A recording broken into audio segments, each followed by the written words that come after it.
part 3 of our series, How to Give and Receive Correction. If you're just now joining me, I would really encourage you to go back and watch part 1 and 2. In part 1, I lay the groundwork for this process of giving and receiving correction in a way that honors the other person and honors the Lord. I truly believe that this is possible. I believe that we can do this in a way that keeps relationships intact and helps us to move forward into becoming the people that God intended for us to be. In part 2, we talked about how to give correction. And we looked to the example in the Old Testament of Jethro, the father-in-law of Moses, and how he gave correction to his son-in-law, who was one of the greatest leaders of all time. And today we're going to be talking about how to receive correction. We're going to look to the example of Moses and how he received the correction given to him by his father-in-law, and how he didn't just receive it, he put it into practice as well. In Exodus 18, we have the story of Jethro coming to visit his son-in-law Moses. And while he's visiting, he has the opportunity to observe Moses in action. He watches as Moses sits as judge and imparter of wisdom to the people. He sees the people lining up day and night, waiting for their opportunity to ask Moses for advice and godly counsel. And Jethro observes that this is wearing out Moses, but it's also wearing out the people he's leading. It is making them all exhausted. And so Jethro encourages Moses to seek some help, to get other people who can help to give these people wisdom and counsel and guidance. He says, this is not good what you're doing. Everybody is exhausted and it doesn't need to be this way. And Moses listens to Jethro's advice and he actually acts upon it. And so what we're going to do is look at this story and how this played out. And from this, I have a few tips that will help those of you who are on the receiving end of correction to know how to take it in and process it and take some steps towards change. Let's take a look now at these tips. Step 1. Ask yourself, what is my relationship with this person? Have they earned the right to speak into my life? Step 2. Resist the temptation to become defensive.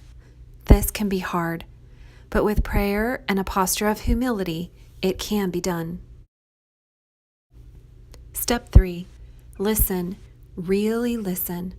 Try very hard to not interrupt the person providing you the correction. Give them an opportunity to speak from their heart. Step 4. Hear the heart behind the correction. Don't forget, this is somebody who loves you and cares about you. Otherwise, they would not bother doing this at all. Step 5. Pray about the correction. Ask the Lord for wisdom and discernment about your next steps, and to reveal to you confirmation that this correction is in line with His desires for you as well. Step 6. Let the correction move you into action. This is an opportunity for you to change and move forward with your newfound wisdom and understanding. Step 7. Maintain the relationship with the person who's offering you correction. There is no shame and no embarrassment needed when we are open to receiving the wisdom and advice of others. Make sure that you reflect to them how much you appreciate their love and concern for you. So let's face it, it is way more difficult to be on the receiving end of correction than it is to be on the giving end of it. But I figure if Moses can do it, then so can I. And I hope the tips that I've given you today will help you as you encounter situations where you are on the receiving end of somebody wanting to give you some godly counsel and wisdom and advice.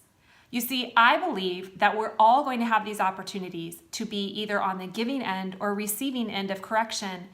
And maybe the way that we do this can be an example to the world of how to give it and receive it in a way that is healthy and God-honoring and respectful, and that we are motivated to change and to move towards being more like Christ. I pray that all of these tips that you've heard in this series will give you some food for thought and prepare your hearts now for the opportunities that are going to come up in the future to give and receive correction.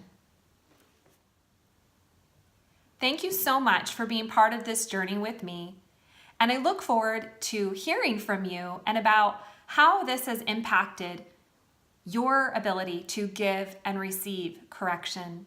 May God bless you in your relationships as you pursue depth and growth, and may He bless you as you pursue a deeper relationship with Him. Thanks again, and I hope I'll see you over at thepicketfence.com every day for more ideas and inspiration.